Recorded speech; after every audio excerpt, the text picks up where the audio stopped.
गिरफ्तार करो इस बृजभूषण को। क्या सोच रहे हो, किस लिए सोच रहे हो, क्या आपको और चाहिए? सबूत दे दिया, एफआईआर होगी, एफआईआर होगी तो गिरफ्तारी होनी चाहिए।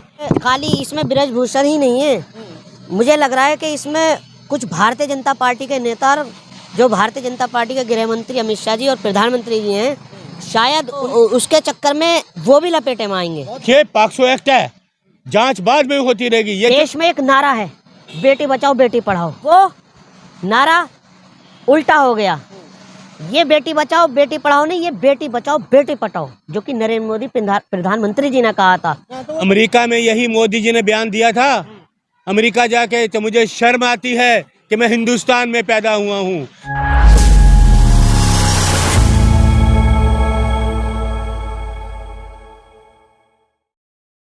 देखिए ऐसा है, गिरफ्तार तो ये होगा, गिरफ्तार तो उसको जेल तो जाना ही पड़ेगा। बृजभूषण ये ना समझे कि जिस पार्टी में वह सत्ताधारी पार्टी में है कि वो बच जाएगा, वो जेल तो जाएगा ही जाएगा। खाम पंचायत जो भी करे वो उनका निर्णय होगा, लेकिन हमारी ये मांग है कि इसको तुरंत गिरफ्तार किया जाए। एज मैं कांग्रेस का कार्यकर्ता होने के नाते कहता हूँ कि ये गिरफ्तार होना चाहिए। अभी तक गिरफ्तार क्यों नहीं हुआ, ये बड़ी हैरानी की बात है। वो सत्ताधीश में जो लोग बैठे हैं, आज कई लोग बता रहे हैं कि गिरफ्तार किया जाएगा। अरे जब पॉक्सो एक्ट हो उस वक्त गिरफ्तार क्यों नहीं किया गया? देखिए कितनी बेशर्म सरकार है ये, मैं तो बेशर्म सरकार कहूँगा। देखिए उस दिन पार्लियामेंट का जो उद्घाटन था वो सोमालिया का डिज़ाइन है, सोमालिया से चोरी करके नहीं लाए, वो भी झूठ इनका पकड़ा गया। बड़े धड़ल्ले से बोलते थे वो झूठ, सोमालिया का डिज़ाइन है वो पकड़ा गया इनका झूठ। वो भी दूसरी चीज़, देश की पहलवान जो देश की तिरंगे की शान, देश की आन बान की शान को रखा, उनको कैसे ये रौंद रहे हैं? इनको शर्म नहीं आई कि एक कौरवों की सेना, एक एक महिला पहलवान के ऊपर 100 लोग पुलिस वाले जुल्म कर रहे हैं, लेकिन तिरंगा नहीं छोड़ा उन्होंने, तिरंगा नहीं छोड़ा उन पहलवानों ने। 100 पुलिस वाले नोच रहे हैं, जहां उनके मेडल लगे थे वहां ये अपने जूते बिछा रहे थे, वहां अपने जूतों से उनको मसल रहे थे। ये है देश की पुलिस, ये है देश की सरकार, निकम्मी सरकार, बेशर्मी सरकार, जिसको तमीज़ नहीं कि एक महिला का सम्मान कैसे होता। अरे बंद करो ये नारा, बेटी पढ़ाओ बेटी बचाओ। तुमने तो बेटियों को रौंद दिया, सड़क में तोड़ दिया। एक तरफ अपनी वाहवाही कर रहे हो, एक राजा की तरह अपने मुंह मियाँ मिट्ठू बन रहे हो, अपनी तारीफ कर रहे हो। लोगों को कोई जज्बा नहीं आपकी तारीफ करे, क्योंकि आपके कर्म और आपकी नीतियां, आपका जो चीज़ें हैं कोई पसंद नहीं कर रहा, सिर्फ झूठ के अलावा ये कुछ नहीं। और मैं ये चाहता हूँ जो लड़कियों को इन्होंने रौंदा गया उसकी न्यायिक जांच उसकी भी होनी चाहिए। लेकिन वही तिरंगा जो फहराया जाता है हमारे देश में, उस तिरंगे को लेके वो ज़मीन पे गिरी रही, ये रौंद रहे हैं, लेकिन तिरंगा फिर भी ऊपर रहा। वो अपनी जान की परवाह किए बगैर लेकिन तिरंगा नहीं छोड़ा, और ये उसको मसल रहे उन पहलवानों को जो देश का गोल्ड लेके आई। अरे शर्म करो, ये सरकार है? क्या सोच रहे हो? गिरफ्तार करो इस बृजभूषण को। क्या सोच रहे हो, किस लिए सोच रहे हो, क्या आपको और चाहिए? सबूत दे दिया, एफआईआर होगी, एफआईआर होगी तो गिरफ्तारी होनी चाहिए। क्यों नहीं गिरफ्तार हो रही? जांच, देखिए पॉक्सो एक्ट है, जांच बाद में होती रहेगी। ये थोड़ी पहले जांच हो उसको गिरफ्तार कर लोगे, जांच बाद में होगी। एक पॉक्सो एक्ट नाबालिग ने किया, इन लोगों ने शोषण किया। कितने शर्म की बात, जो देश के लिए लड़ना चाहती है उसके साथ ऐसा करें। कौन आएगा इस देश में? कौन पहलवान बनाएगा अपनी बेटी को? कौन भेजेगा इनको? कोई नहीं भेजेगा अपनी बेटियों को। जो इस तरह के हालात रहे इस सरकार में, ये सरकार निकम्मी सरकार। अब इनका पर्दाफाश हो। मोदी जी का डंका बज रहा है दुनिया में। कहाँ डंका बज रहा है? देखा ये डंका बज रहा है, ये न्याय मिला है उनको? कितने महीने हो गए ये डंका बज रहा है? कहाँ डंका बज रहा है? डंका तो इस देश का राहुल जी बजाएंगे, देश का जो नाम रोशन करेंगे राहुल गांधी करेंगे। राहुल जी तो हम भारत की बदनामी कर रहे हैं। देखिए राहुल जी इस देश को बचा रहे हैं। 70 साल इस देश में कांग्रेस ने राज किया। क्या 70 साल में ट्रेन नहीं चलती थी? क्या 70 साल में प्लेन नहीं चलते थे? अरे ये तो निकम्मे लोग हैं। क्या 14 के बाद सब कुछ चला? बताएं, क्या 14 के बाद पॉलिसियां बनी? सब कुछ पहले बना, 14 से पहले बना। इन्होंने सर्वनाश किया है, हर पॉलिसी का सर्वनाश किया। ये सिर्फ रिबन काट रहे हैं। वाले कह रहे हैं कि राहुल गांधी ने ऐसा बयान दे रखा है, भारत की जो है छवि धूमिल हो रही है। अमेरिका में यही मोदी जी ने बयान दिया था। अमेरिका जाके तो मुझे शर्म आती है कि मैं हिंदुस्तान में पैदा हुआ हूँ। तब तो ये प्रधानमंत्री थे, तब भाजपा क्या थी? तब क्यों नहीं कहा? मैं आपको वीडियो भेज दूं, मेरे पास वीडियो अभी भी है, आपको मैं वीडियो दूंगा, उसको देखिएगा कि मुझे शर्म आती है। फिर कहता है चलो छोड़ो। अरे अपने हिंदुस्तान की आप बदनामी कर रहे हो वहाँ पर। आप तो प्रधानमंत्री हो, वो तो एक आम नागरिक बन के गए हैं, आम नागरिक।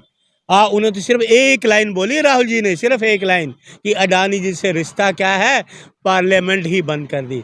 अभी 9 साल का, अगर 9 साल पे बोलते राहुल गांधी जी तो इनके क्या होता हाल, इनका क्या हशर होता इनका। अभी एक लाइन में इन्होंने पार्लियामेंट बंद कर दी। अभी 9 साल का जो इतिहास है लोगों के सामने रखेंगे। लेकिन एक बात याद रखिए, 2024 में राहुल गांधी आएंगे, देश के प्रधानमंत्री बनेंगे। चलेगी वो कहाँ से आएंगे? हैं जी? कौन है अब सदस्य चलेगी राहुल गांधी की? सदस्य भी वापिस आ जाएगी। न्यायालय हैं अभी। इनकी जो तानाशाही है, डेमोक्रेसी के खिलाफ तानाशाही रवैया है। एक दिन में कभी कोई चीज़ें पास नहीं होती, एक दिन में उसको कोई आपको फॉलो अप नहीं होता। कहीं भी चले जाओ, लोकल भी किसी में जाओ तो आप वो बता देंगे, आपको 1 हफ्ता लगता है फाइलों को भी डिस्ट्रीब्यूट करने में। लेकिन ये तो एक दिन में सब कुछ हो गया, लोगों के सामने है। क्योंकि झूठ के पैर नहीं होते, ये झूठे हैं, झूठ बोलते हैं। राहुल गांधी 2024 में प्रधानमंत्री बनेंगे, राहुल गांधी आएंगे, नई रोशनी लाएंगे, इस बात को याद रखिएगा। ये जो ब्रजभूषण को बचाने का काम कर रहे हैं ना, हाँ, क्यों बचा रहे हैं ब्रजभूषण को? क्या रीजन है इसके पीछे? देखिए ये रीजन जो है बहुत बड़ा है। ब्रजभूषण खाली इसमें ब्रजभूषण ही नहीं है, मुझे लग रहा है कि इसमें कुछ भारतीय जनता पार्टी के नेता, जो भारतीय जनता पार्टी के गृह मंत्री अमित शाह जी और प्रधानमंत्री जी हैं, शायद उनकी गिरफ्तारी, अगर उनकी गिरफ्तारी हुई तो उसके चक्कर में वो भी लपेटे में आएंगे। बहुत बड़ा आरोप लगा रहे हैं आप। आरोप नहीं लगा रहा मैं। देखिए अब अभी एक उन्होंने बयान दिया था कि अगर मेरी ज़बान खुली तो बहुत बड़ी सुनामी आ जाएगी। तो कहीं ना कहीं जो गिरफ्तारी जो ना करने से इसी वजह से बच रही है भाजपा पार्टी, कि अगर उनके खिलाफ कार्रवाई हमने जांच बिठाई या कार्रवाई कराई तो फिर हम भी लपेटे में आएंगे। और बड़े शर्म की बात है कि देखिए मैं भी था उस दिन, जिस दिन संसद का उद्घाटन हो रहा था, संसद का उद्घाटन हो रहा था और वहाँ पर मूर्तियों के सर गिर रहे थे। यानी कि भगवान को भी बुरा लग रहा है कि देश में चल क्या रहा है और कैसे बेटियों को कुचला जा रहा था। और जो तिरंगा, जो बेटियां तिरंगे का उन्होंने मतलब सम्मान दिलाया, उस तिरंगे को ऊंचा किया, यही की हमारे जो प्रशासन है, यहाँ की पुलिस है, उसको पैरों में रगड़ रही थी तिरंगे को, मगर तिरंगे को उन्होंने ऊपर रखा और उसका अपमान नहीं होने दिया। और आप कहते हैं कि बेटी का सम्मान हो रहा है, बेटी बचाओ बेटी पढ़ाओ। देखिए हमारे देश में एक नारा है, बेटी बचाओ बेटी पढ़ाओ, वो नारा उल्टा हो गया। ये बेटी बचाओ बेटी पढ़ाओ नहीं, ये बेटी बचाओ बेटी पढ़ाओ, जो कि नरेंद्र मोदी प्रधानमंत्री जी ने कहा था। तो वो तो मुंह से निकल गया था। नहीं, अगर मुंह से निकलता तो आप रिपीट करते कि भाई मुझसे गलती हो गई, मैं कैमरा पे दोबारा आया कि मेरे मुंह से निकल गया। ये इनकी पॉलिसी है कि बेटी पढ़ाओ और बेटी तुम ही पटाओ। और सुनिए, मैं आपके चैनल के माध्यम से कह रहा हूँ, बेटी आपको आपकी बीजेपी नहीं बचाएगी, बेटी आपको खुद बचानी पड़ेगी अपनी। और किससे बचानी पड़ेगी? इन्हीं से बचानी पड़ेगी। खुद आपको रक्षा करनी पड़ेगी अपनी बेटी की। देख लीजिए क्या हालत हो रही है आज बेटी की। और आपने अभी कहा था कि डंका बज रहा है, देखिए कैसे डंका बज रहा है। ये मीडिया उनकी कमियां छुपा रही है। वहाँ पर अपमान हुआ ऑस्ट्रेलिया में प्रधानमंत्री जी का, गो बैक के नारे लगे, वो मीडिया ने नहीं दिखाया क्योंकि गोदी मीडिया है, उनकी सी कह रही है। और हमारे छात्रों को बैन कर दिया, ये उनका डंका बज रहा है ऑस्ट्रेलिया में। क्या लग रहा है जो तमाम जो खाप पंचायतें लगातार मीटिंग कर रही हैं, कुछ लग पाएगा कि दोबारा आंदोलन हो पाएगा? देखिए वो उनका एक पर्सनल मैटर है, वो उनका पर्सनल मैटर है। जो देश है ना, वो जो हमारी बेटियों पर गुजरी है, देश उनके साथ खड़ा है, पूरा देश। बात खाक पंचायत की नहीं है, चाहे इसमें किसान हो, कोई भी हो, जो भी देश का युवा है या बेटी है या नौजवान है, सब उनके, जो हमारी रेसलर हैं, जो हमारी पहलवान हैं, हम उनके साथ खड़े हुए हैं। क्योंकि ये पूरे देश का सवाल है, ये हर बहन और बेटी का सवाल है।